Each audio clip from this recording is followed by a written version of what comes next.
What do you get when you take a rectangle and give it a little push? You get a parallelogram, a slanted box. It might look complicated, but finding the space inside follows a simple, familiar rule.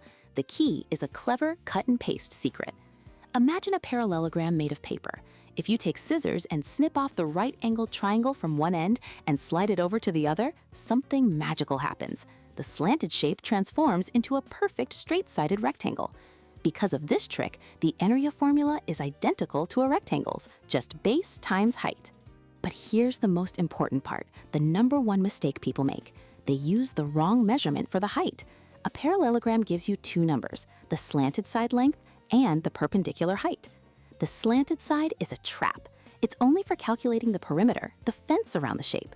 For area, the space inside the shape, you must use the perpendicular height. That's the straight up and down line that makes a perfect 90-degree angle with the base, often shown as a dotted line. So if a parallelogram has a base of 10 meters, a slant side of 8, and a perpendicular height of 6, what's the area? You ignore the 8.